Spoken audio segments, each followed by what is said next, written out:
You hear me?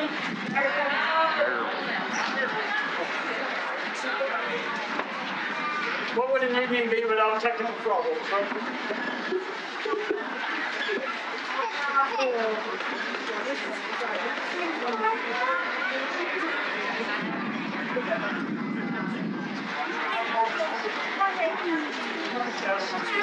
How's that?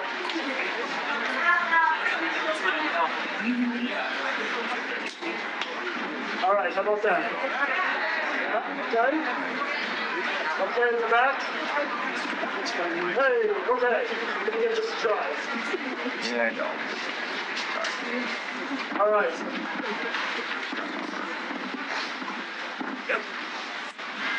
Good evening. That was exciting. Welcome to the ArnotHealth Graduate Medical Education Graduation Ceremony. This is very awkward for all of us. We'll figure it out. My name is Mike Witt. I'm the designated institutional official here at Arnott. That's a bit of an awkward job title, but my role is to direct and maintain the programs here. You're following the program. We're going to go a little out of order at times. Slowly. This is a pretty momentous occasion here for us here at Arnott. This is our 10th year of graduate medical education, and our 7th graduating class. Our programs have graduated over 200 graduates, and most of those have either stayed at Arnott or stayed in the study tour. I think this represents a real triumph of bringing physician education to a community. Sorry. I've also found out the hard way how amazing our training is and how amazing our trainees are. My daughter has spent the better part of this year in the hospital and in our hospital. And the trainees and faculty from every one of our programs have been amazing. I thank you all for serving this.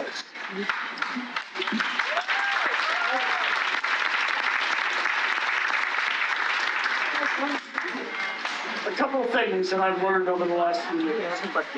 First, I love the size of our program. We're not a big and monstrous academic center. 7 programs, 120, 130 trainees. And as a result, even in my role, I have the opportunity to know every one of those. It's a lot of hardware issues here. Secondly, I should not be giving big formal speeches. It's just not my strength. So instead, I was going to share just a phrase about every one of these people. Except it's like 90 degrees out here. Kaiser has a plane to catch. So I'm going to pick on a few, and then I'm going to. All right, I'm going to find out where my friends are. There you go. All right. Jenny and Shane. So Jenny Huber and Shane Thorpe. Jenny and Shane have dealt with so much over their time here. It's probably been the longest 5 years ever. Or more. A little special for them. It's fine. They have worked so hard to make this program succeed, and they're some of the best listeners of surgeons. Again, I'm saying this for a whole lot of personal experience. All right, George. All the folks from George Demosthenes, our outgoing resident council president. I'm going to work, and I miss working with you very much. You are wise in the younger years, particularly with your sweaters and your stars. Brian Bennett. I told Brian I was going to pick on him a little bit. I'm one of Brian's mentors over the 3 years, and he's had a lot of life happening these years. But he's such a kind and thoughtful person. He'll be a great one. Eric Mayborn.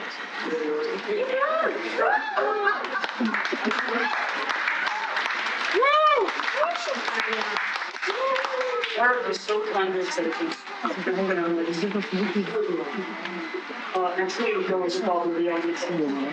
And if anybody's been near the hospital and looked at his front yard, there's a lovely sign on nothing repeat here.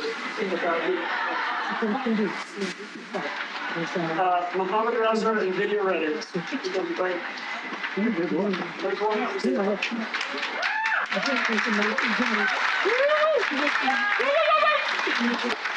So these two were our research fellows before residency and have been such an asset since. Raza is such an advocate for others, and Vidya is quiet, but secretly just a powerful force, and I appreciate it both.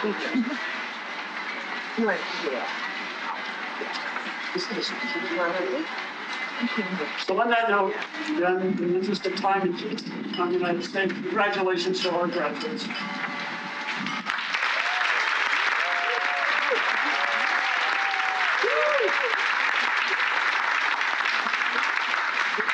Now for some thank yous.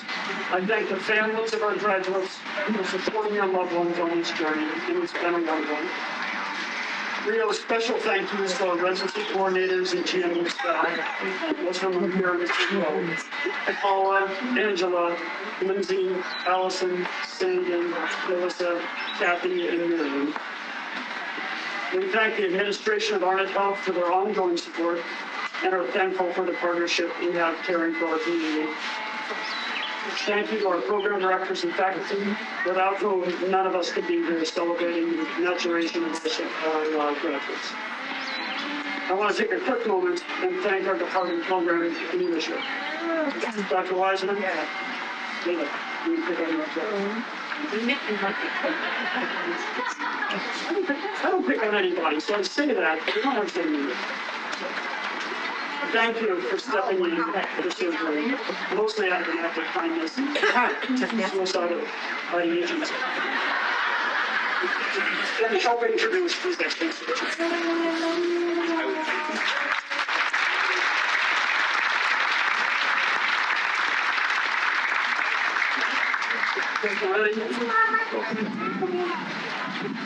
Thank you for leading the internal medicine program is such a successful course. It is much different from the Ministerial Institute.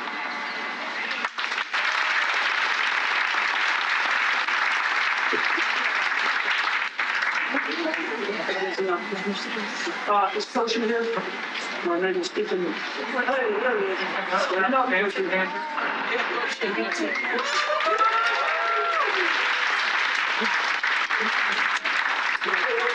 Sit down, Jack. All right.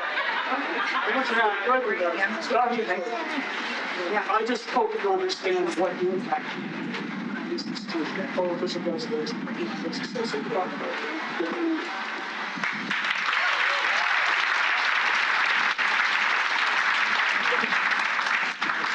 Lastly, I thank you all simply for being here, braving the heat, enjoying the drink, enjoying a nice night, and really congratulating our graduates. Thank you so much.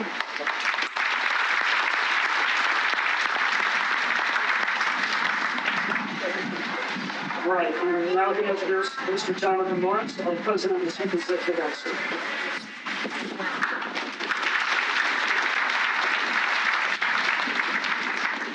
Thank you, Dr. Witt. Can you hear me in the back? It takes a loud voice to be a Chief Executive Officer. Well, again, let me offer good evening and thank you and welcome on behalf of the executive team and the board. Despite this record warmth, I'm certain we all feel fortunate and grateful to be able to celebrate the accomplishments of our graduates live, in person, and unmasked. You can clap on that.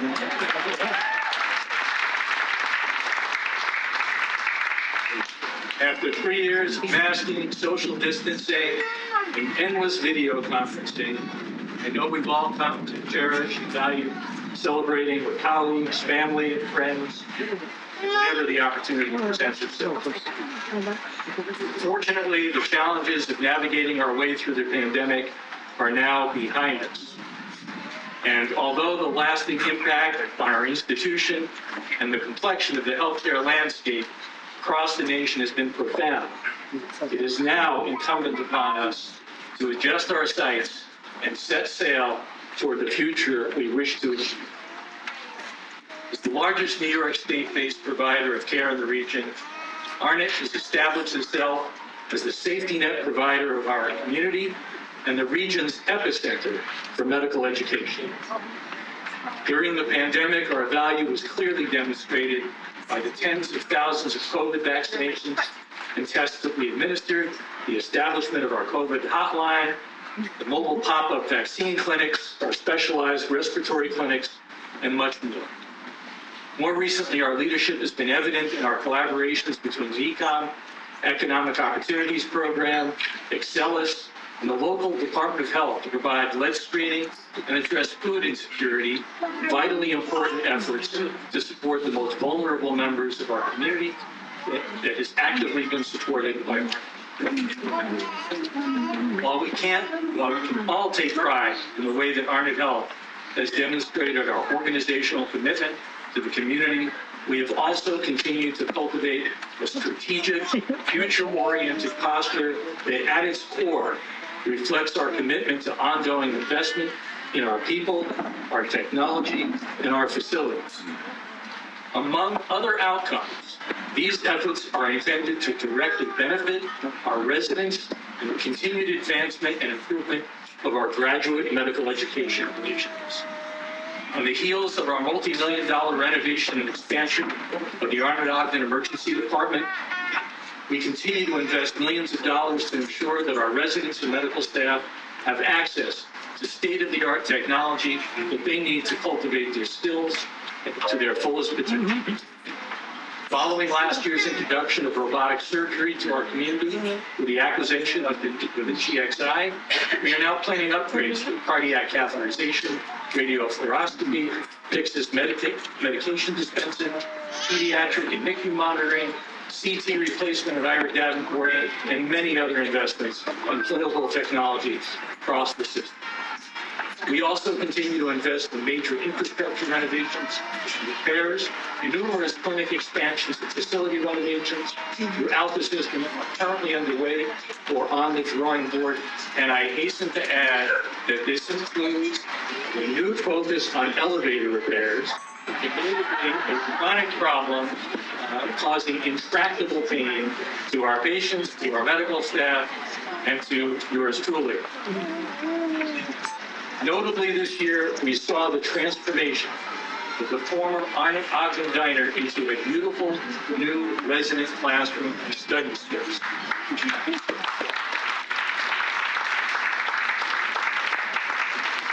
Additional space enhancements for residents are now being evaluated at both the Arnott and the St. Joe's campuses, along with the refreshing of the medical library space at Arnott Ogden Medical Center.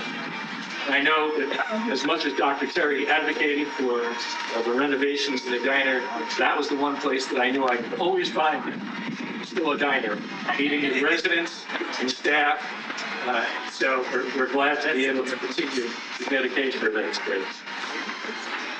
Of all our major investments, the most important one of all is our planned adoption of EPIC, a unified state-of-the-art electronic health record platform that is increasingly becoming the standard of care for health organizations of our size and complexion. We have long recognized that despite the breathtaking cost and complexity of adopting EPIC, its implementation would be truly transformative endeavor. New York State has finally come around to realizing this too, and we were awarded $15 million in transformation grant dollars to help jumpstart this effort. As most of you know, Arnott has also recently announced that we are in discussions with Cayuga Health System in Ithaca, and we're assessing the opportunities for collaboration. A critical component of these conversations is the potential to jointly implement EPIC in a cost-effective manner across our respective systems by early 2025. I'm calling it going live in 25. Once that transition is complete, it will have an immediate positive impact on the quality of care and the quality of experience for our providers, our residents, and our staff. As a result, EPIC will not only enhance our delivery model, but will also enhance our ability to attract, retain, and train our residents with state-of-the-art information technology and streamlined processes that will further ensure they are well prepared wherever their careers may lead. I am confident that these investments, the resulting improvements, and the potential for our collaborative aspirations with Cayuga Health will greatly enhance our academic capability as we optimize the learning environment for our medical students, our residents, our faculty, and staff. And so in closing, as Arnott's graduates, we share in your success and your accomplishments. Your professional growth and development is a source of continuing inspiration and innovation. You motivate us to continually invest in the quality of our programs, our technology, and our institution. We are deeply grateful for your service to our organization and the communities we serve. You may soon be leaving Arnott, but we hope and expect that Arnott will not soon leave you. You will always find an open door here and a warm welcome. You have our profound gratitude and our sincere best wishes for your continued success and a lifetime of professional satisfaction and personal fulfillment. Thank you and congratulations on this momentous achievement.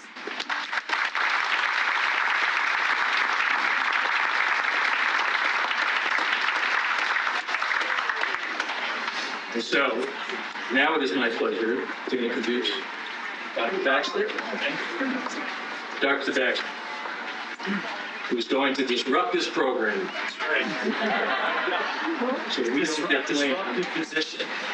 That's right.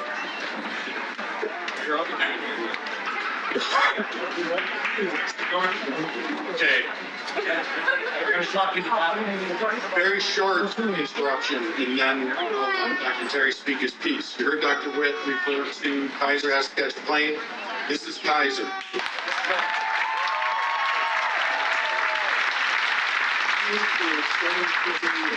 Position in Mount Sinai. You do need to get him out of here because he's going to a wedding in Ecuador. So, I'm going to make this short and sweet.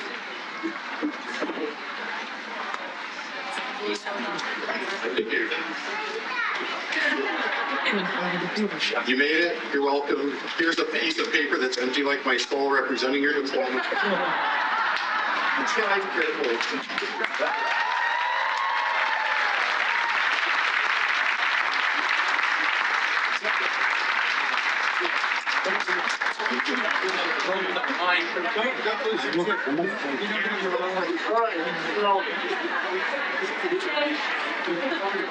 So you always have to be a bit adaptable in medicine. So what we're going to do is change the program for Dr. Terry's going to go towards the end.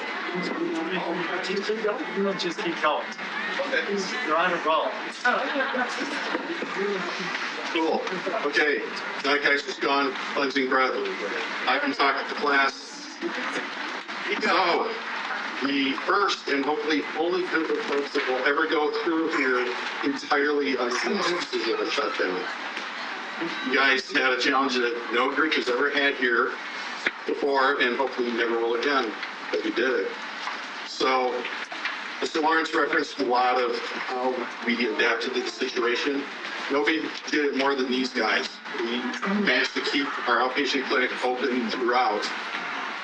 And when we couldn't keep it that well staffed because we had to keep people spaced apart, we had residents going out and helping in the walk-ins. Mostly the non-respiratory walk-ins, but we even had a couple of intrepid souls go to the respiratory walk-ins to help out. They did a really excellent job. So it was a really awesome group of folks. And I'm going to miss you guys. Mostly. Okay, so we'll go ahead and get started. First, Mara Hassall. Mara was going to see a fellowship in medicine, got sidelined by just a gorgeous little dude named Cinema. So now she's going to go be working stiff for a while and hopefully do fellowship later. But it's been a real pleasure.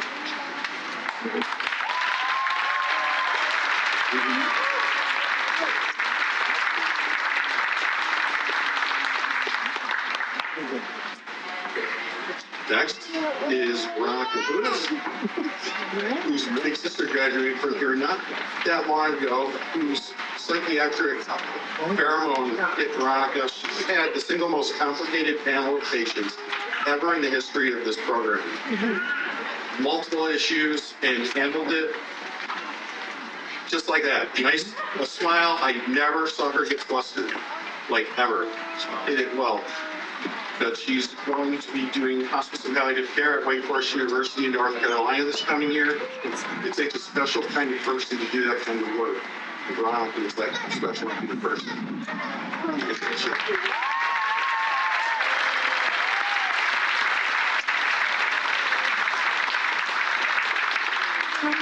She probably died 1,000 deaths standing up there that long. Veronica doesn't like to be in the spotlight. I think she's probably waiting for me to shut up. Okay, next is Justin Holmes.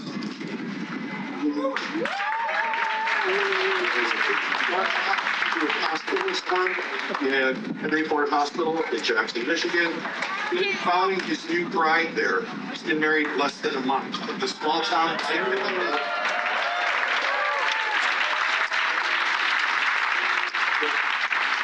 The small town I grew up in, we refer to that as a fresh kill. But it's been a pleasure. We've had a lot of fun. We share a lot of redneck traits that we actually had a lot of fun talking about. So.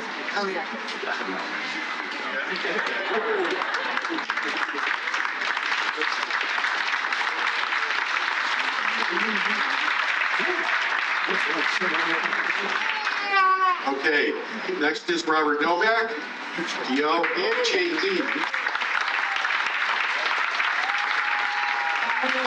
We like the world of law to go into the world of medicine. I'm still not sure why, but now you can do anything to do. And unfortunately, it looks like we still have to find a final work stop for you. But the world is your oyster now. It's been a pleasure. Robin was one of our world track physicians. And you see, poor Brian was crying into a beer because they tried to recruit Robert. And so, sorry if the Midwest has my heart. So, but anyway, just all.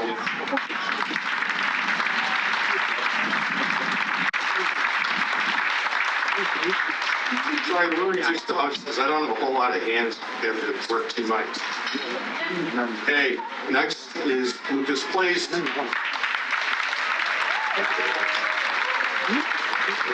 My big little teddy bear that I always call Pheasant because that's who he reminds me of. You don't know the Princess Bride, you rethink your life. But that's Lucas. That is how you sell Lucas all the time. Smile on his face. I saw him go through some pretty rough stretches where, especially working with Kaiser. Now that he's not here, I can talk about it. Like the darkest cloud, the darkest clouds, and Lucas would just take it with a smile. He's got a heart as big as he is. Really just a superhuman being. And he's going to be going to Ocala Family Medical Center in Ocala, Florida, enjoying the sunshine. So this is going to be your life from now on, like this every day. Yeah.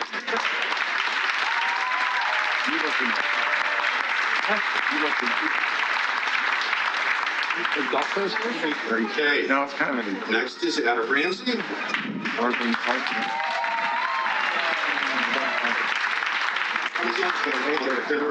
Adam was one of our chiefs this year, and probably one of the smartest people I know. It's like really scary. So it'd be nice not having him around to make you feel stupid in a minute.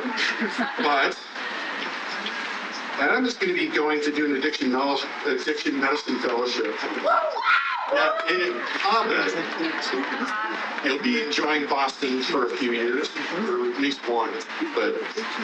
And I'm going to take you up on that offer. If I'm ever down south in New Orleans, which is where it's really his home base is in Louisiana, I will look you up. And you need to take me to a Saints game.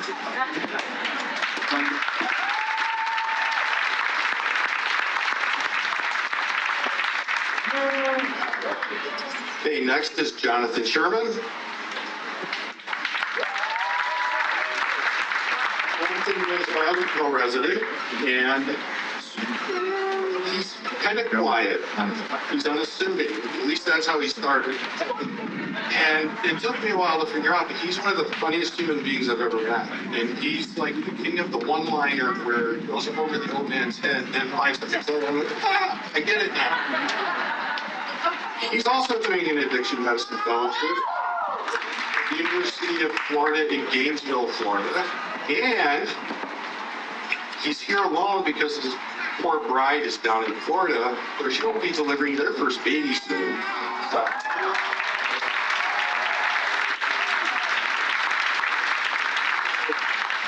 I'm just going to here enjoy your last good night of sleep until they go off to college. Thank you.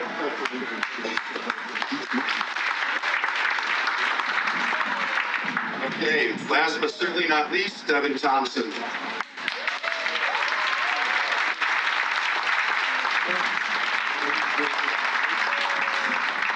Devin was our other World Track resident, and Devin's talents extend beyond medicine. He's also an IT guy. So any of you all used Board Manager, we found it to be a much better experience this year than when you arrived at this institution. He's the reason why, basically. So,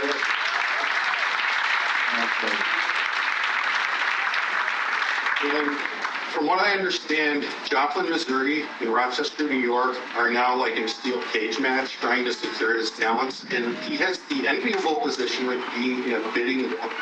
Can't say I was ever that talented or lucky, so congratulations.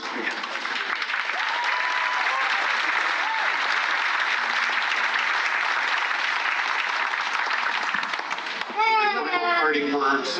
This is the end of residency, but it's just the beginning of the real journey. So take time, enjoy the journey, embrace the relationships around you. It's been my honor to be your program director.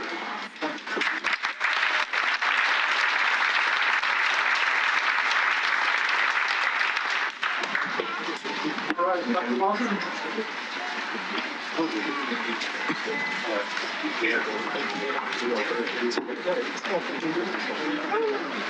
Well, I can't believe we're here for another graduation. Time don't look back.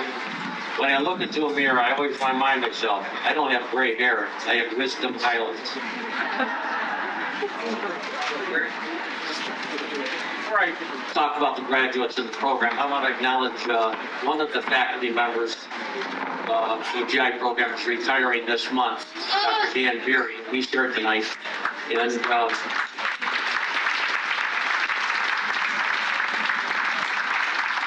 he really helped out in so many ways with coverage for the hospital, with covered in orchestrating didactic sections for the fellows. And I don't know if Dan, you want to come up and say a word or two?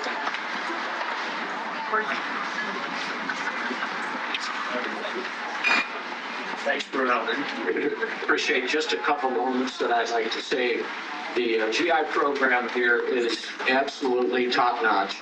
It's been a pleasure for me to be here over the last 4 years. I was asked to come in as a locum tenens. I retired from my own practice in 2017. Did a little bit of relaxing, gardening, etc. And then was requested to come down and consider doing some locum. And Dr. Lawrence said, would I consider it for me? I said, yeah, maybe. And it's been an absolute wonderful experience for me. We have 2 outstanding graduates this year that I worked all 3 years with, and I'm so proud that I can say we are top. So that's all I want to say. I'm so proud to be here. Thank you.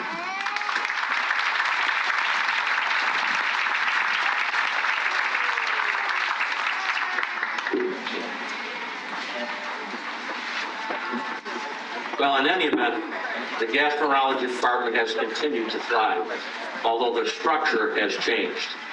Dr. Valvano has completed 4 years with us already, and Dr. Kochek, our new addition, has completed 1 year.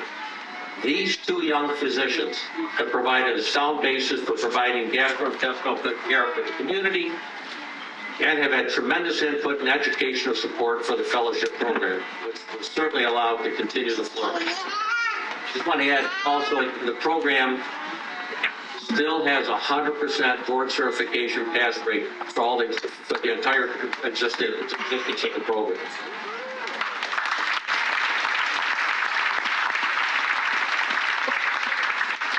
As I stated, the structure of the program has changed. Although we will continue to rotate with the colorectal department at the University of Rochester in the future, all of our other outside rotations have shifted south with advanced endoscopic exposure at Geisinger locations. Our hepatology rotation has now gone with Allegheny Health Network in Pittsburgh. They have been very supportive, and we have an excellent working relationship with them. Again, the reason for the success of this program is primarily because of the excellent input and contribution of our existing fellows. Our program is small and close-knit, which was already mentioned, as opposed to the large medical center programs, which I now realize is an asset for our educational growth. We are like a family, and everyone interacts very well and is willing to help in any way if needed. The 2 graduating fellows have not disappointed in any way. They have successfully contributed to our growth and have provided continued stability for our program. Our 2 graduating fellows, as most of you know, are Ami Patel and Eric Rayborn. And just like our previous fellows, their presence and involvement have continued to grow our program. I truly need to see them both go. Dr. Patel, go ahead, stand, Dr. Patel.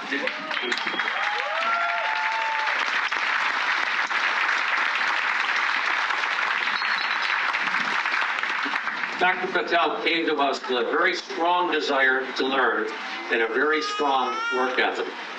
She was somewhat shy and lacked some personal confidence when she started. Boy, that changed. She became a true leader in the group and was well liked, and as many of you know, that's not easy to do. As you know, sometimes she's a very genuine and fair person and well respected. Her growth as a physician has pleased me to no end, and she will undoubtedly be successful in all her future endeavors. She continued to keep our outlined rotations alive, successful rotations with a national mobility effort, and a rotation at the University of Chicago with the most respected thought leader in inflammatory bowel disease. She will be going back to Virginia, where her family lives, for practice. And again, I'm truly going to miss you. Come on up,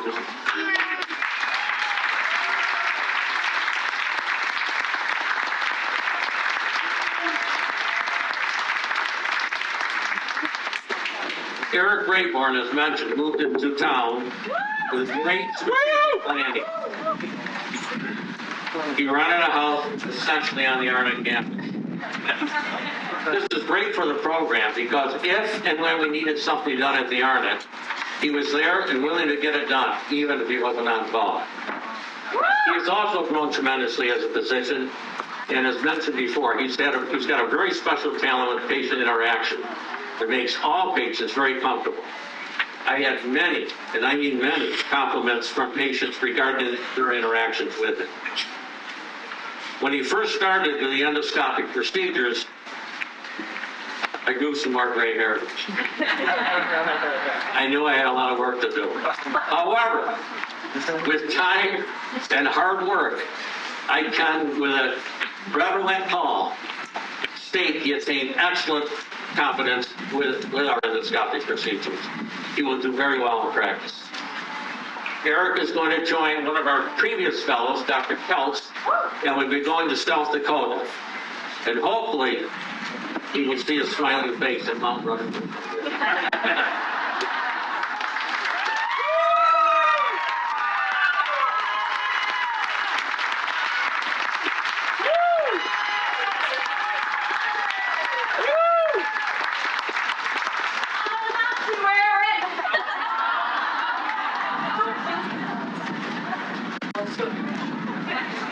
For radio,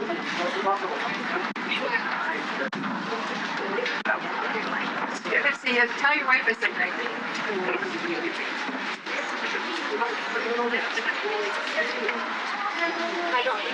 Well, that seems to be part of the tradition here at graduation, and many of the program directors give books to the graduating residents. Most of them authored by famous doctors. I think Dr. Seuss is the most popular one of those doctors. So I'm going to try and continue the tradition. However, I don't have to be Dr. Seuss. Last week, George asked me at our last milestone meeting, how do I move forward? What do I do next? What happens after this? And I said, I don't know. I don't know. Put your best foot forward and move forward. But I recently read a book called Taking Stock, which is written by George MD, who's an internist up in Evanston, Illinois, who transferred the practice to hospice palliative care.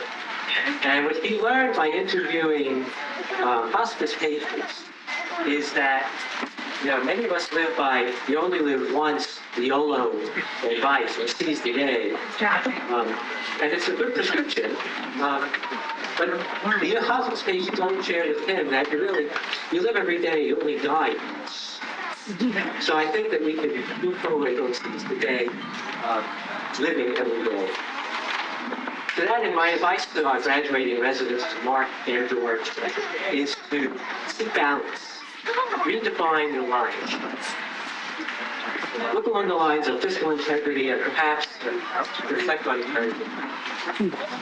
Down to my charges. Being tonight, we're going to not go to George, first of all, with Mark. Mark's one over there.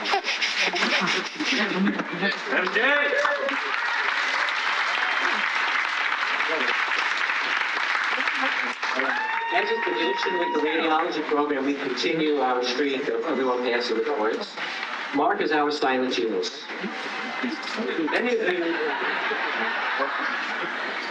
he's also an extrovert. Many of you are unfamiliar with the resident workspace. They work in this giant rectangular room, and there's a very dedicated hierarchy in the room, all the way to the right in the back room are the first years, then next to the second years, and the third years, and then the fourth years are near the front of the room, near the monitor where we get like didactic connections.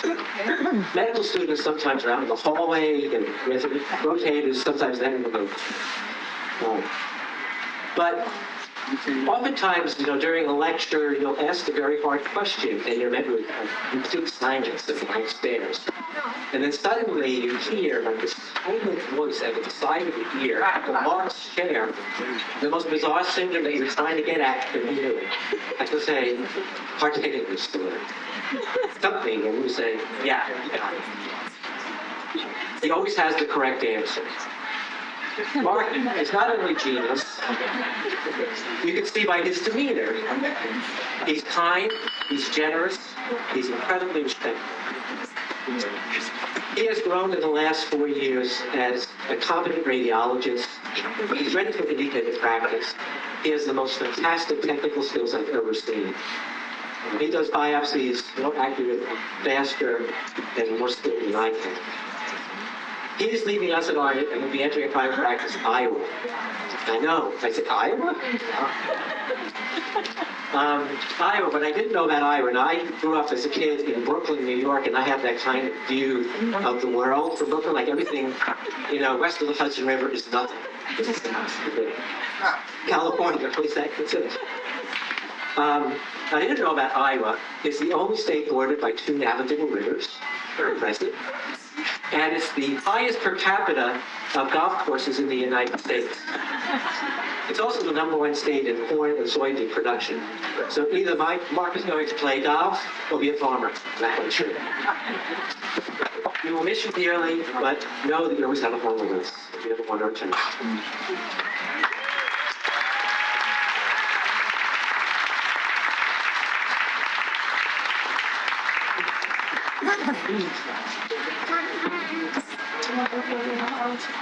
George, I remember his interview, and that was a long time ago.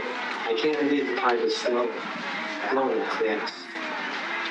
And I think that we connected because it was pre-COVID, so it was a live person-to-person, back to soy. we both are Mediterranean origin. I'm Italian. George is Greek. They're basically the same. Food is love, and guilt is used like a weapon of mass destruction. Right? While George has grown into an outstanding rhinologist, he also is an outstanding leader. He mentors our junior residents skillfully. He has served as the GME Resident Council President for many years, and my Chief Resident for the last 2. Not only does he satisfy all my requirements as a great resident, including humility, integrity, self-directed learner, and compatibility, he moves through the world with skill and compassion. Everyone looks to him. He is credited with making Friday night pizza and Negronis as a permanent thing. Thank you, George. And it's right. George is leading us to do a fellowship at the University of Rochester Medical Center, UMI, in body imaging. He's going to become an expert in rectal cancer screening and prostate imaging. And then he's joining a practice in Buffalo. He's joining 2 of our former residents here, starting a new ArnotHealth group. I will miss him. I will miss Rama's baklava. And he always knows that he has a home here with us.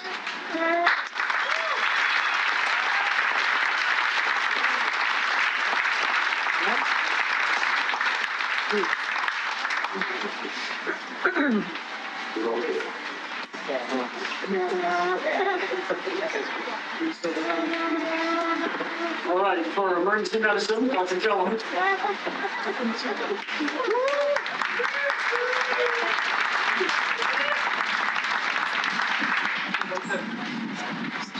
When I started in the role of program director just over a year ago, I thought I was becoming the educator-in-chief of the emergency department. My predecessor in the role, Dr. Bohan, told me that was absolutely false. I was signing up to be a parent. And I said, well, I just have to, how hard this can be. These guys, they can feed themselves, and I'm pretty sure they're potty trained, so seems like it should be okay. Turns out children get more challenging as they grow up. And I parented a bunch of 30-year-olds, and that is quite challenging. There are certainly times when we haven't seen eye to eye. There are times when I've told you to clean your rooms. There are times when you've gone to bed mad at me, I'm sure. But, I think one of the hardest parts of this parent role to me has been feeling like I failed to protect you guys. When you decided to become emergency physicians, being an emergency physician, afterward you went rock climbing, you rode a bike, you brewed craft micro beers in your basement, and when you started as emergency physicians, you were front line in a global pandemic. At the beginning, you didn't know what you were bringing home to your families. You dealt with the sickest patients I have seen day after day, room by room.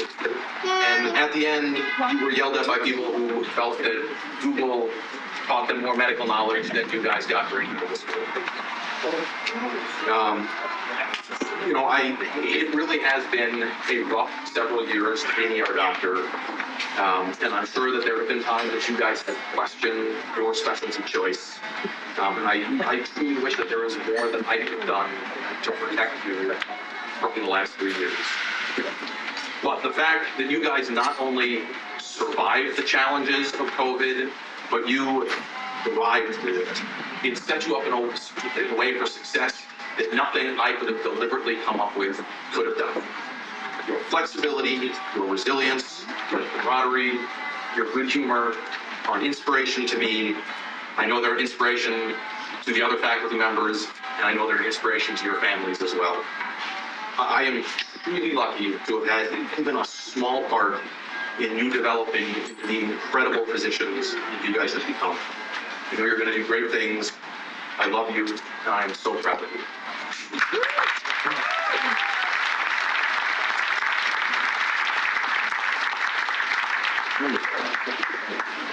Brian Bennett, please stand up.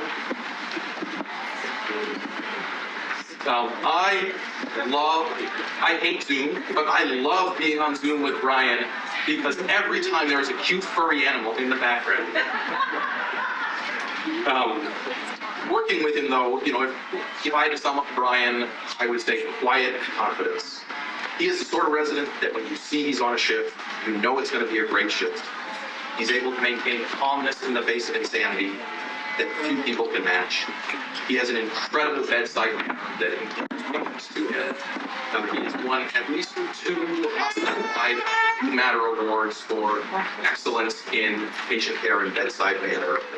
And all the staff members, he goes above and beyond in providing exemplary care. I don't say this lightly. He is the sort of person I would want to take care of my family. So, Brian.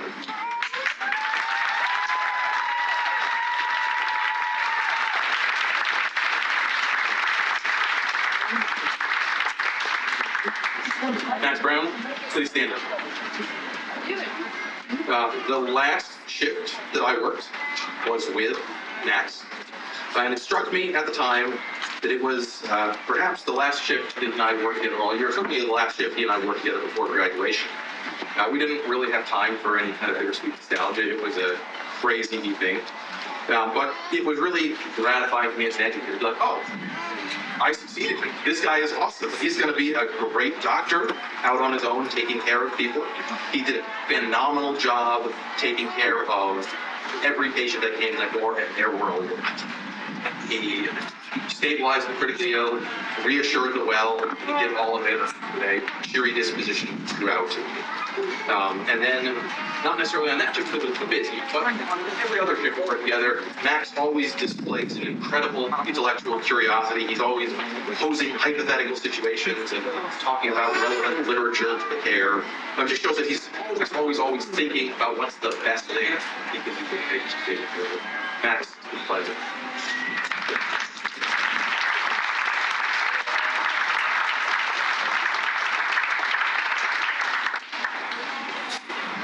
Dr. Law, please stand.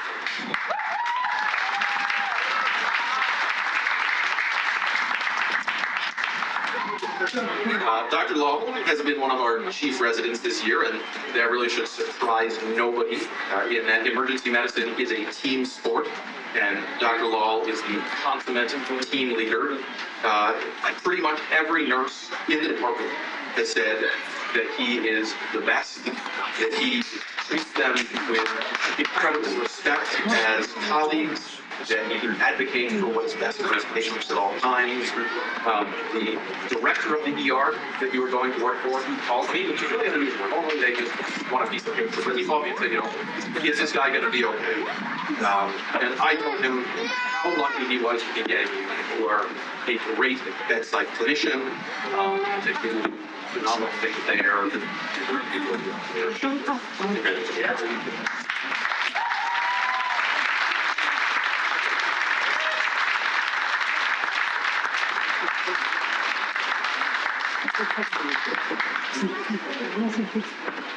Dr. Reed?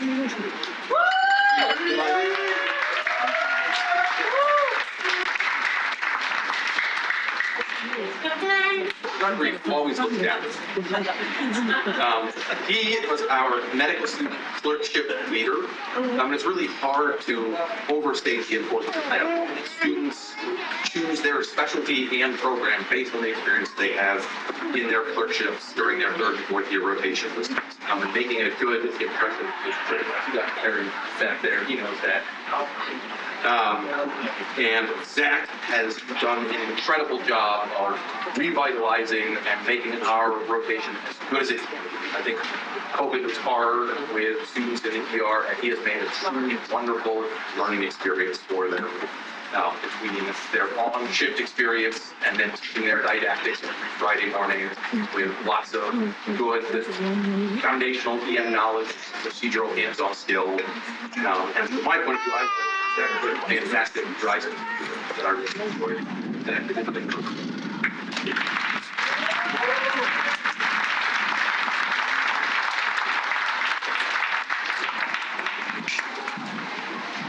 I do have to talk about Brandon Riggins, who is not here this evening.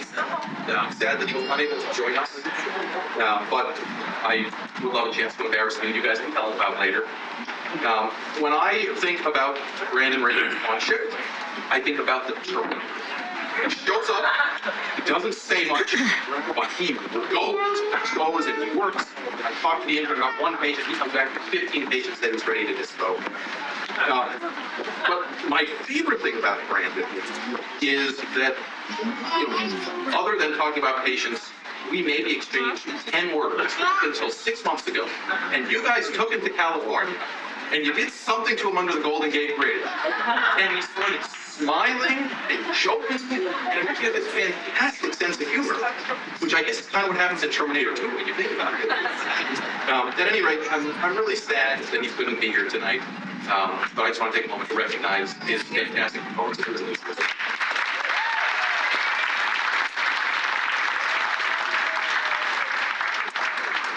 last, but certainly not least, Dr. Sharp.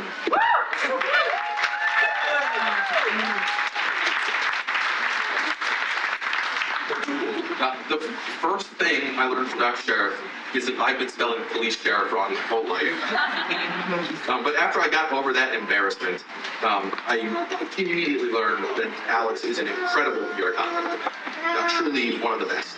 She always brings her A games on shift. She was able to manage an entire department of 6 patients efficiently. She has fantastic technical skills. Clinical judgment is excellent. Sandy has never had to do a single thing. She just does it. It is no surprise that she was one of our chief residents this year. And it's no surprise that she was our emergency medicine resident here this year. I was unable to recognize me for that yesterday because, like the governor that you are, you were working at IRA yesterday, moonlighting. So, twice over tonight. Congratulations, Dr. Charles.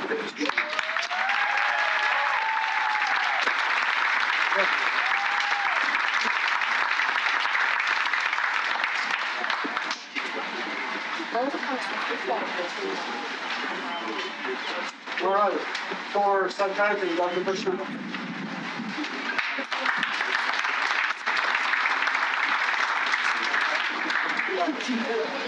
We're an introducer for graduating seniors. I can't hear you. Bridget Delashman. She joined us in her second year of residency, and she proved to be a wonderful addition to our program. Who always had a quiet but enthusiastic approach to things. She will be continuing her education next year in Syracuse at Upstate Medical Center in a child and adolescent fellowship. So this is her last year with us, but she's on to better.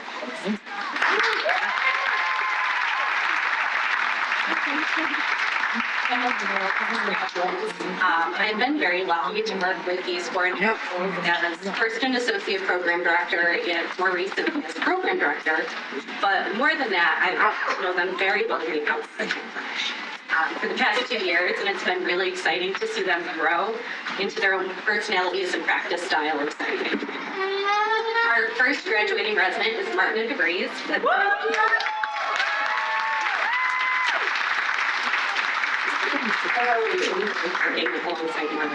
Some might say she is strong-willed or opinionated, but in truth, she is an ardent female physician who's always been an advocate for herself and who has been able to promote her own strengths in a historically male-dominated profession. Her patients have shared their appreciation for her honest nature and for her well-thought-out treatments. She took on our inaugural role as didactic chief, striving to create a well-thought-out curriculum inclusive of all residents' needs and levels of knowledge. She showed her leadership potential as both a member of the resident council and representative on the GME. Her frank nature and compassion for patients makes her well-suited for her future career as a forensic psychiatrist. After graduation, she's going to be completing a forensic fellowship at Albert Einstein. I will miss your friendship very much, but I'm really excited for you to continue your journey and to see all the great things you can do as one of forensic psychiatrists.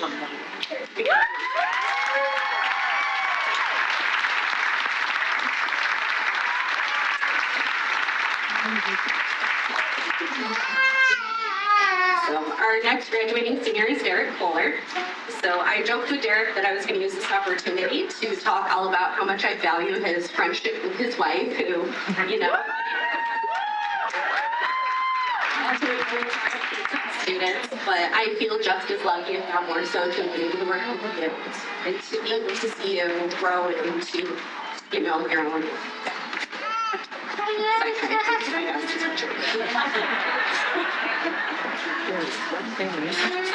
your quiet wit and work ethic make you a true joy to work with. Your empathy and intelligence have made you a wonderful psychologist.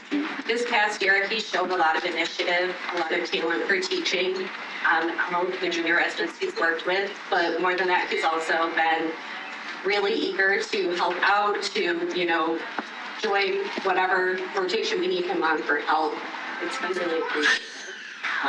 We tried really hard to keep his expertise here at Arnott, but his devotion to his family has him moving closer to them. He will be working at UPMC.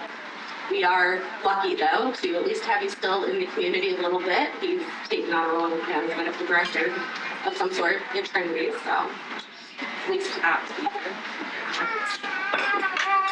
we wish you nothing but successful career.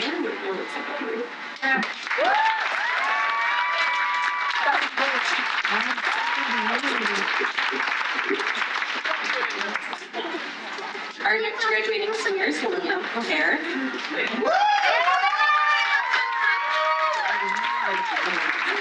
Always been an advocate for his peers. He's worked really hard as our administrative chief resident this year, and he's been a really, really big help and support as I transitioned into this role as program director. He's one of those psychiatrists who can connect with any patient regardless of their age, their background, their diagnosis. He has a very empathetic and therapeutic nature with patients, and I think that his relationships with them have been just as beneficial to their treatments and medications he prescribes. He also jumps in to help out wherever help is needed, whether as a senior resident here or covering call shifts while motoring to the state psychiatric hospital. He has an obvious passion for psychiatry and a natural disposition for leadership that will make him a very welcome physician. Already there already. So he will truly be missed here. He is leaving after graduation to start his career in Ohio. So Ohio's great, a really great psychiatrist. And we wish you all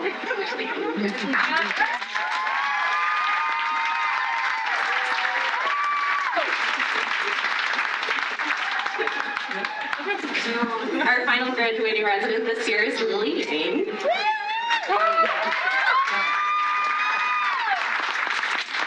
I don't think any resident will be as missed by the nursing staff in our outpatient office. That's a testament to your happy disposition and your ability to see the positive in everything, even when it's really difficult to find positive in it. During her time here in Elmira, she developed a therapy in the outpatient setting along with her co-resident Taylor Dodd. Together, their passion for bringing needed support to our patients has created a legacy that's been continued by our current third-year residents.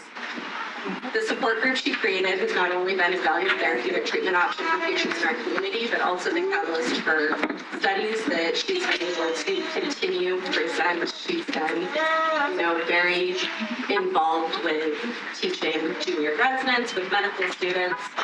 She's compassionate, and her holistic approach to patient care has allowed her to become a psychiatrist who will be the only friend included she practices, which unfortunately for us is all the way in California, which is on the other side of the Hudson. She'll be working on reserved for emergency care.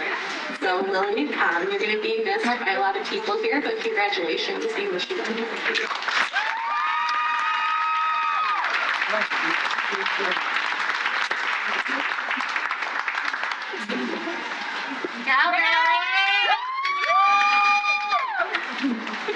General surgery. Okay,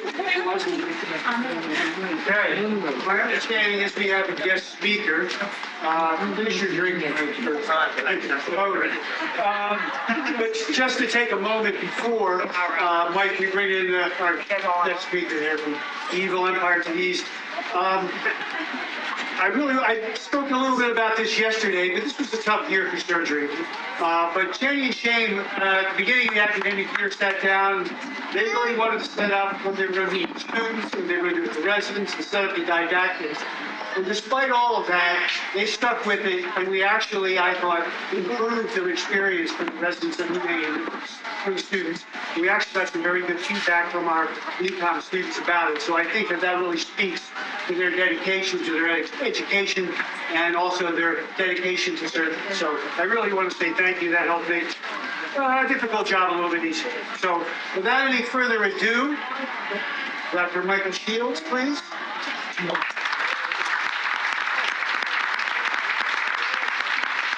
No idea what this is.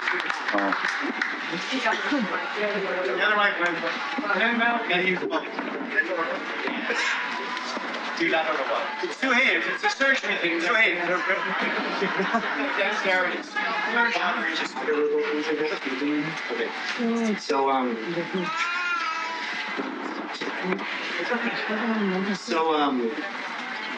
When I originally found out, can you hear me in the back, by the way?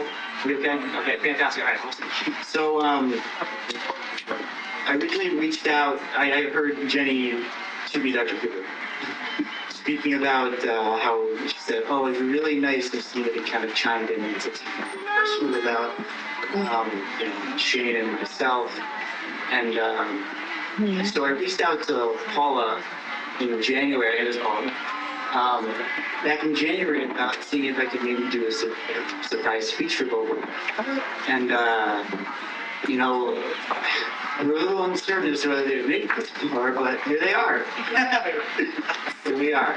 So we're starting tomorrow here, okay? So administration, former attendings, residents, graduates, friends, it's been a great pleasure here to talk about both of my friends and former chief residents on the day of their long-awaited graduation.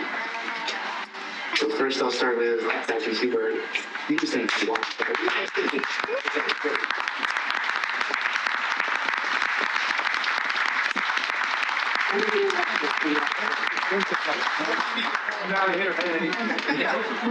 Enough's enough, right? So Dr. Schubert started her journey at Arnott back in 2017 as the second to last class of the DRI residents. The following year, responded to the general surgery program, which makes her the longest tenured resident here. Guys, are able in this hospital. Dr. Huber has worked tirelessly to make sure residents are in a safe, educational environment where learning progress can change for the better is fostered. She pushes and aids residents to achieving their goals while achieving hers. Hospital staff will be busy whenever Dr. Huber is around because they know the patient will be cared for and that their concerns will be addressed. More recently, Dr. Schubert is contacted by other services in the middle of the evening, help them with their patients as well, to which she appropriately dispositions them back to the appropriate service. She has spent countless hours improving the educational experience for residents in the program. For example, she found the general surgery residents an endoscopy rotation with complete their EGDs and colonoscopies. And also brought a quality improvement in community education program to the area called Stop the Bleed.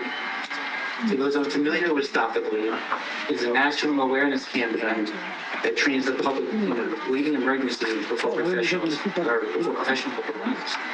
To date, she has taught over 12 classes and trained over 100 people in the greater library area.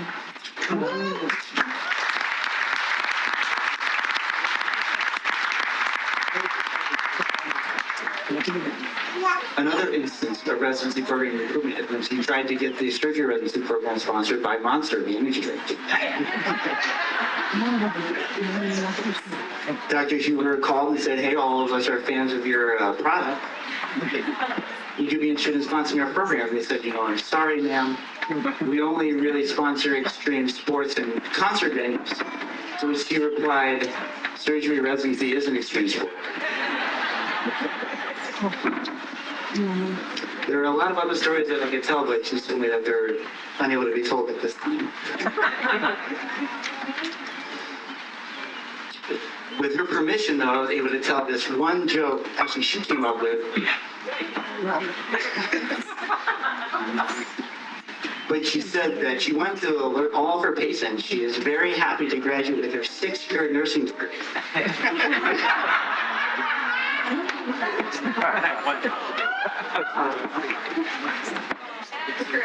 Dr. Julie, take your talents to St. Louis and Bethlehem, PA for trauma and physical care fellowships at the #1 teaching hospital in the country. So.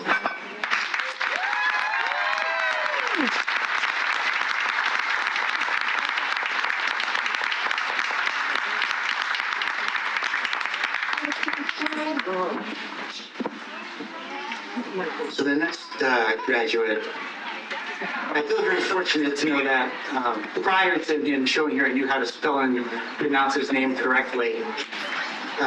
When he first arrived, it was pronounced Sean, Shane. There was a Y in there at one point.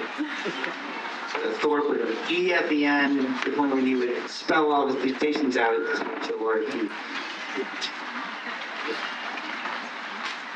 I first met Dr. Thorpe, T-H-O-R-P. We met at the school as many of my first friends in our first year medical school class. I quickly realized that I should also look for other friends as well.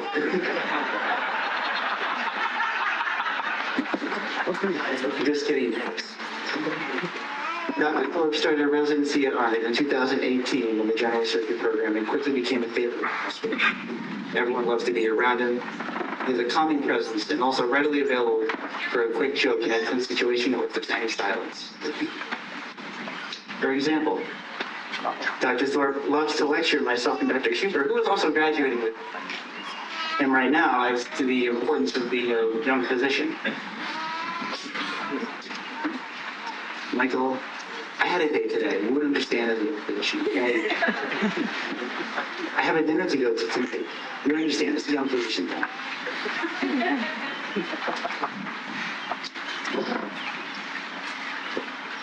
However, the one thing a young physician should know how to do is how to use the driver as the T-box.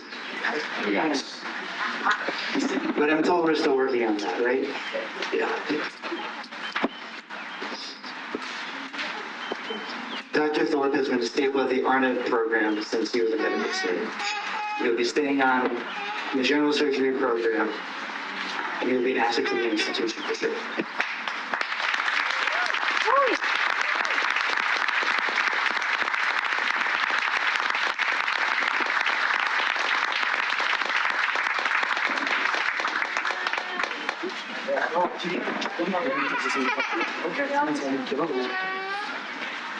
On a more personal note, as wonderful as these people are as physicians, they are wonderful people. It's no secret that the past year for the general surgery program is not exactly what they expected when the program started this year. Countless schedule changes, GME meetings, GME meetings, losing residents, adding subtraction rotation site, and the unfortunate dissolve of the program today, which they have worked tirelessly to try to prevent and help residents during this entire time. Their chief year was supposed to be a time when it was the best year of their life and a time to affect change really was taken from them. Factor in problems which arose at the onset of the resolution of COVID, you'd be hard-pressed to find residents that had a more arduous journey during their time to learn to become physicians. Jenny and Shane have been some of my best friends and stability that I couldn't find elsewhere in life sometimes. I have no doubt that there will be elite practitioners in their respective fields, highly sought after by patients. I'd also like to thank Dr. Wyton for stepping up as a program director with the Women's Group.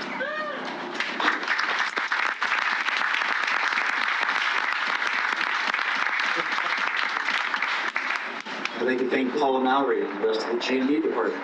They did all they could for the Residency program over the past 2 years. The bullets in the house.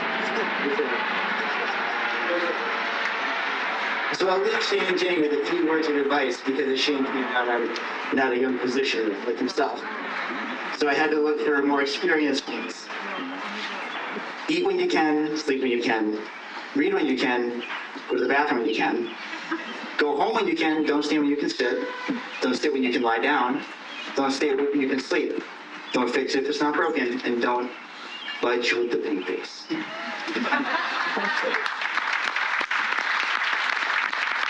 Congratulations to you, graduate. Very good.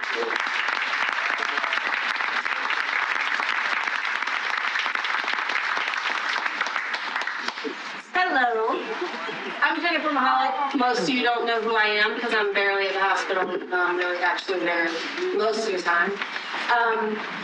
I just wanted to say thank you to Dr. Hennigan for giving me this opportunity to actually teach people again, because it's actually made me love surgery.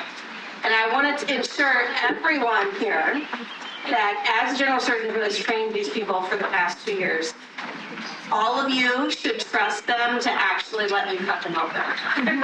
All of you. They're actually good at their jobs, as is the other residents I've had a wonderful chance to work with this year. So I just want to give a full round of applause to all the graduating residents, especially my 2 chief surgeons, because they actually will cut you open and not kill you.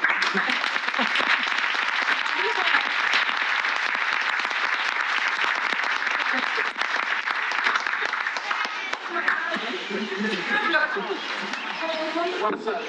All right, stand for 2 minutes from Dr. Reddy.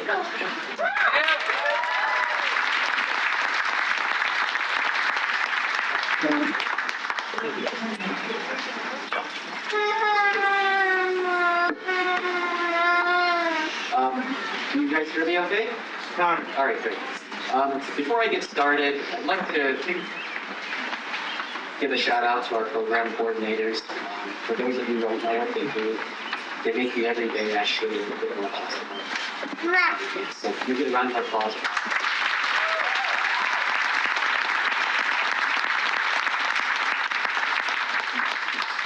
Thank you.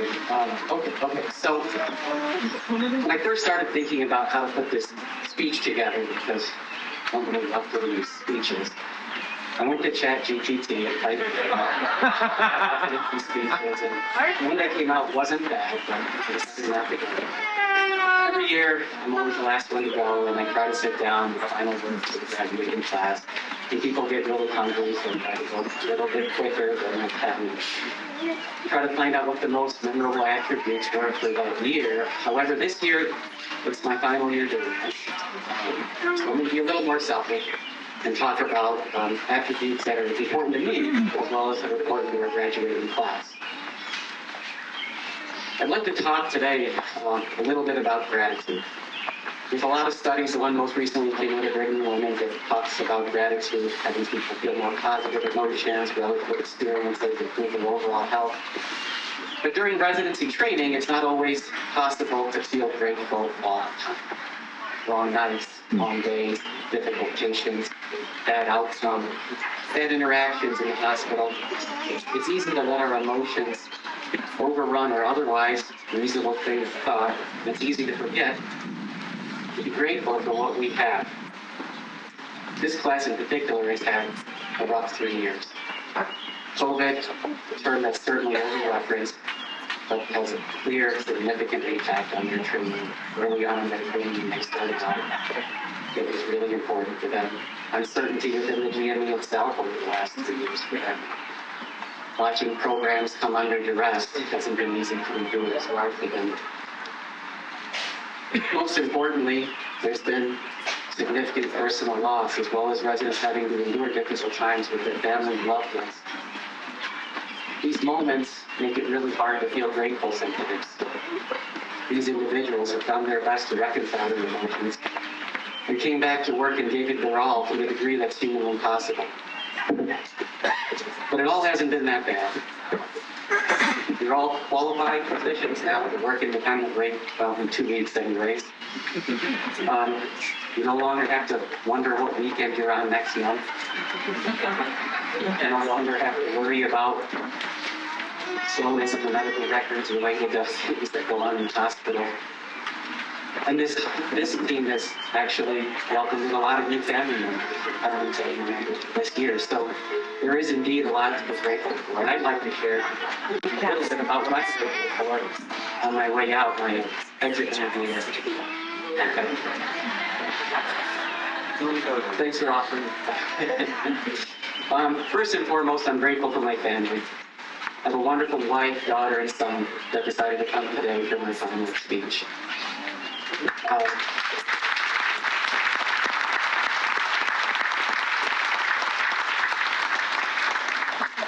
I'll complain when I get home, the number of weekends I've had to work, the number of holidays I've had to miss, the number of occasions that had to be postponed.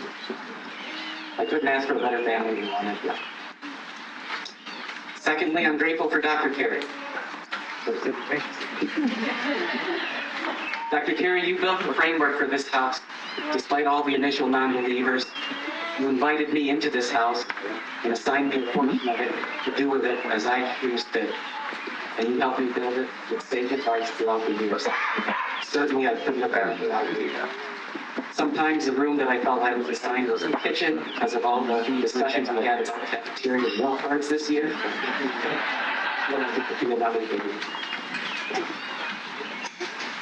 I'm grateful for Dr. Witt for being there for me whenever I needed him and checking in at the frequency that he did. Made sure that I didn't feel alone, made sure that I felt like I had the help that I needed. I'm grateful for all the specialists that I've had the privilege of working with. I've seen a couple out here now in the audience. The dedication to teaching and patient care has been unparalleled to anything else I've ever seen. I'm grateful to EMS and Dr. Rupik, ArnotHealth, Dr. Lawrence, and Dr. Finnegan for giving me their support over the last nearly 2 decades to do what I could in this institution. But lastly, but certainly not least, I'm grateful for the fellows and residents, and not just the internal medicine residents. We have been really fortunate to work with such a smart and kind group of people. George, MJ, and of course, Joe Berkman has come back from radiology. They've had the patience to deal with my endless list of questions, always welcoming me to their office.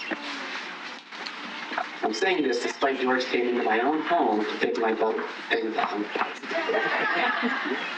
There's actually these T-shirts in Ithaca, and it's kind of a running joke that we have that say Ithaca is gorgeous because of the Gorge Trail and the series of things and of course the double meaning of it being beautiful.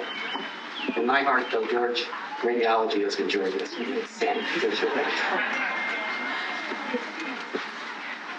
I'm grateful, Dr. Kellogg, for sharing your residence. They've been a powerhouse for us in the medical hospital. Every conversation that I've had coming down has been gracious, the information exchange has been powerful, and I certainly couldn't do what I've done without their help. I'm grateful for the family medicine residents. Kevin for making our life easier every time assignment, for sure. Adam for the conversations we've had over the years. Justin, just for talking to me when we have free time. I'm grateful for the psychiatry residents for dealing with essentially everything I don't like to do. This group of graduating residents are incredibly intelligent, extremely hardworking, and have a real heart and soul of their residency. Thank them for that. And I'm sorry to see the surgical residents go, but grateful for the time that we've been able to spend with them, all the sacrifice they've given me over the years as well. And the GI fellows, I'm very grateful for them, despite the pain that's not always necessary. I'm going to move on to why I'm grateful for the residents we have. Now, we're missing 3, because it is the end of another one, I'm going to skip over them. So I'm going to start out with Ganesh Arun.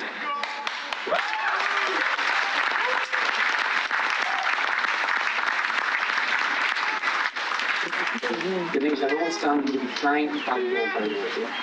I've never once seen you flustered or frustrated. You have a true practitioner mindfulness, whether you know it or not, and you've been a great asset to this program. You kept us calm, kept us moving in the right direction. Ganesh, you'll be pursuing an internal medicine practice, so I'm not quite sure I know where yet. So congratulations.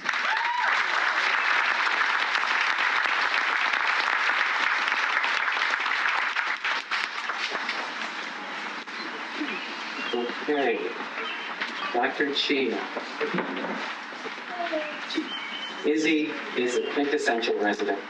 She does everything the right way. She goes about her business, involves herself only when she could be able to help. She supports system changes with really helpful input over the years. She's tried to help me with fashion advice, so I haven't listened all the time. I believe she will be moving to Texas for various family in the future, and certainly wish her the best.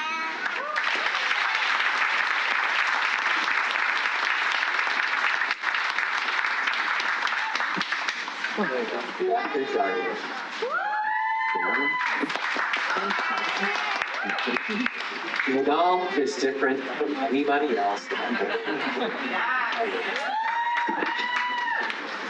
He knows the guidelines, but he always has a slightly more complex way of doing it. It's never wrong. It's always based on insightfulness, but it's different. He approaches problems in a way that I haven't seen before, and it's usually pretty helpful. I've learned a lot from him over the years, and will always appreciate the challenging discussions from the very beginning. We'll be heading to Nephrology for a fellowship at the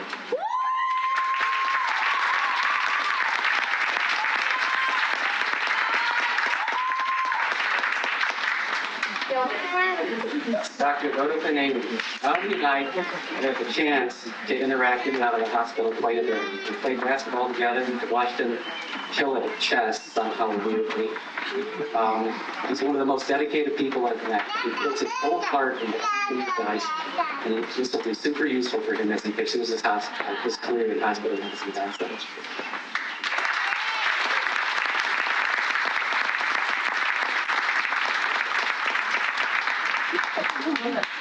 RP, Dr. Patel.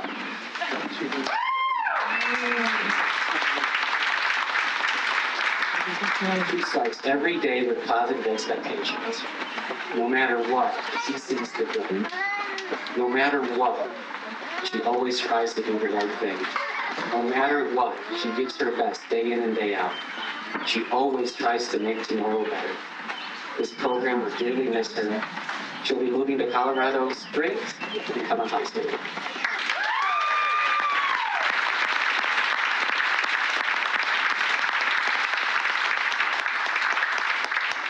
Dr. Raza. I've gotten to know Rhonda for the last 4 years. He's here at the residency. Started doing some research about. There has not been a resident in the last 10 years that reminds me more of myself. Not a great thing since then. Smart. I'll take it as a compliment. Smart, fair, fiercely loyal, always willing to fight for what he believes in. He is truly a good person, a great doctor. He has been a huge asset for this program, as well as for myself. However, more important than all of that to himself, he's been lucky. He's moving down to Oklahoma City to become a hospitalist, and I know we'll be staying together.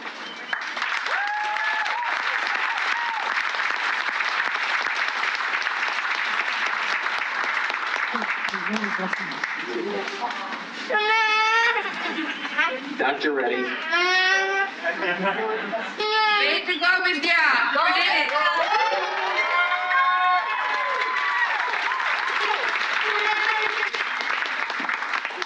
I've actually known Vivian for probably over 40 years. I didn't really know her. She was a toddler when her family left the area. They actually used to come, and they actually used to live here back in the day. She came into town as a research fellow and continued on residency. To be honest, I've probably only really known her for about a year, because for the first 2 years, I think she ran the other way every time she saw me. I really don't know why. Fortunately, I don't think that's the case anymore. So lucky for me, though she's been quiet, she has been more than competent. I hear from the residents and the students all the things she does to support them. She never expects recognition for these things. She does them because, quite simply, it's the right thing to do. She's always been humble and hardworking, and she'll take her far in this line of work. I believe she'll be staying here locally at least for the meantime, and then figuring out her life isn't quite good after that.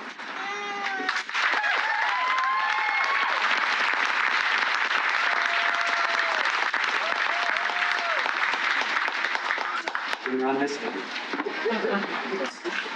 All right, Dr. Secchi, Chief Resident, winner of Internal Medicine Resident of the Year Award.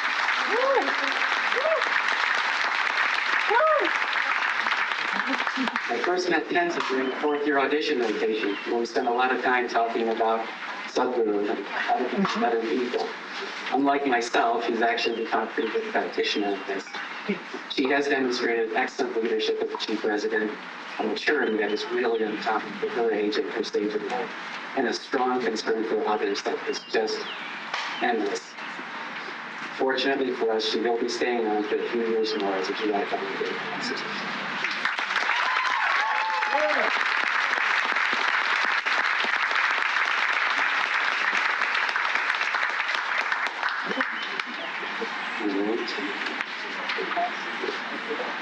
Dr. Byrne.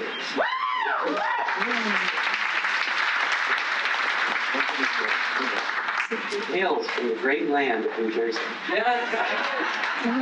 Plans on heading back there, I'm sure, quite soon to pursue hospital medicine. The very first meeting I had with Jazz was about 2 months into his entry year average. And I told him something special about you, Jazz. And he's proven that over the last 3 years. He does whatever he can to help anybody around him and everybody around him.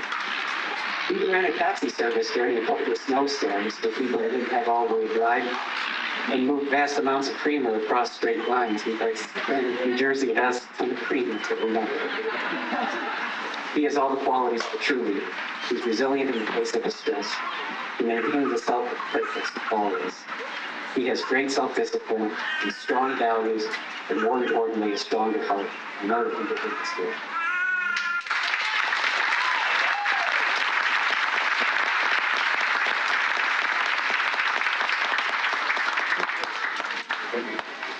All right, final person. John Michael Levarsky, JM.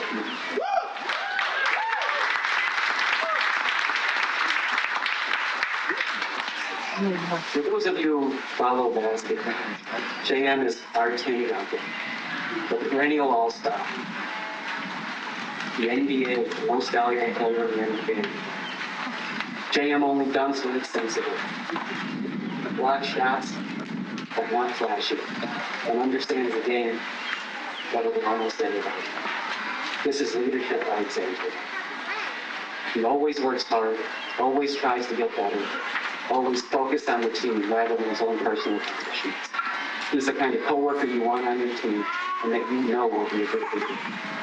He'll be going back to Florida to pursue hospital medicine careers initially and figure out what he wants to do from there.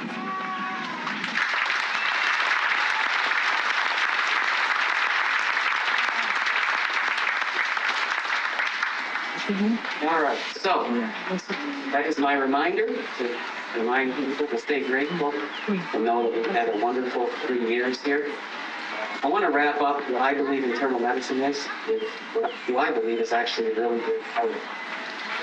I don't know his real name, but his pseudonym is snap your fingers, do your steps, and now you can do it all by yourself.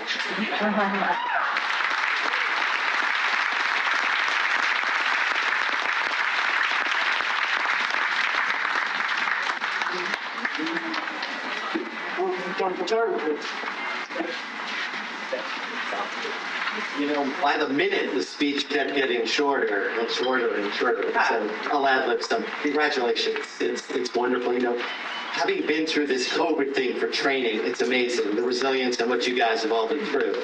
But you know what it did? It messed up the healthcare system. It's in disarray. The pandemic delayed these crucial cancer screenings, follow-ups, chronic diseases. We're getting sicker, and patients are dying sooner. Lifespans are down. Mental health issues unprecedented. And here you are entering a healthcare environment that seems to be going in the wrong direction, right? Like a runaway train. It's out of control. But tonight I want to shift the focus. I want you to believe in the potential in the moment and the difference that each of you can make in healthcare in America today. Because you see, you have an opportunity to challenge and to catalyze change. Like we did with starting this program 10 years ago with LECOM. And when we initiated this program, it was impossible. In fact, the previous CEO, not the current one, Jonathan, is magnificently supportive, he mocked it, said, you can't have an academic health center, and you can't have a medical school. They said it was impossible, yet here we are celebrating our 10th graduation, not our 10th, but our 10th year, 8th graduation, and we have a medical school. It's incredible. You should be proud of being here. It's a great program. You know, it all looks grim. Mental health issues and physicians, burnout. But listen, this is a great opportunity for you guys. You step into a demanding world of medical practice, but I'm telling you, you can make a difference. And one person can make a difference. They can move the needle. They can change things. They can. We did here, and you will. The system's broken. They want productivity over outcomes, cost containment over patient-centered care, and transactional care. At walk-in well care, not holistic comprehensive care. But you need to change that dynamic. And here's the advice, it's worth repeating. Put your patients first. Prioritize quality and compassionate care. Everything else will follow. But how do you do that? How do you do that, Doc? Put your computer down. All right, put it down and talk to your patient. You know, the benefits of reimbursement, arguably EMRs, have been the worst thing for patient care that has ever happened. Let's face it, it's a disaster. It's helped with reimbursement, but it hurt our patient relationship. So figure out a way to make that work. AI will absolutely help, and value that patient relationship. Don't divide your attention by looking at the computer with mindless entries. AI is here. Jonathan mentioned the Epic. That will help change it. So will AI. It'll happen. It's happening already today, and make our lives manageable. Finally, focus on your patients. When you see them, talk to them, listen to their stories, and show that you care. Number two, listen, you got to stand up and fight to these insurance companies that impede appropriate patient care. I mean, unnecessary bureaucratic hurdles, like now everything in the universe seems like we need prior approval for a diagnostic test, any simple medication. Remember, the only advocate your patients have, the only one they have, it ain't the insurance company. It's you. There's no other advocate for the patient. It's you. Nobody is. So be mindful that you as physicians, and I don't care what specialty you're going into, you know, it transcends this 9 to 5 idea. It does. I'm sorry, it does. I've given patients my cell phone 25 years ago. They still call me. Some of them every day. That's not a good idea. I don't recommend it. But I'm telling you, illness doesn't adhere to a schedule. You know, sometimes you might have to come in earlier or stay later. It makes a difference. It's what a patient needs. So please do that. Lastly, acknowledge there's tremendous inequity in healthcare. Poverty is a leading cause of death in this country. That is unacceptable. So as new physicians, think about these social determinants of healthcare in your community. And please, take care of the underserved. They need our care the most. So listen, demonstrate empathy. We got addiction like crazy here. We got mental health issues. You make house calls if you have to. You make house calls. I do, and I have a lot of other things. You can do that too. Our patients lack transportation. Try getting a Medicaid cab around here. They come sometimes. And understand that. They may be late if they're relying on public transport, especially around here. So extend empathy. When they come in late, they don't get there on time, or they've missed 5 appointments, but they still need our care. So listen, here's my advice, all right? Go out there and serve, but make a difference. Show compassion and humanism in every encounter and in every situation you're in your community, your health system, private practice. Put your patients first. Congratulations. It's an incredibly prideful night for you and for me. Congratulations, you guys.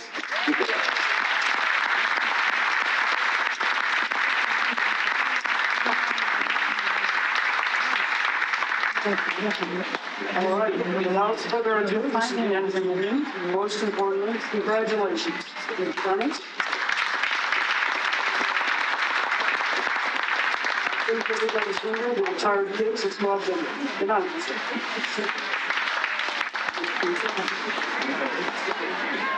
Thank you.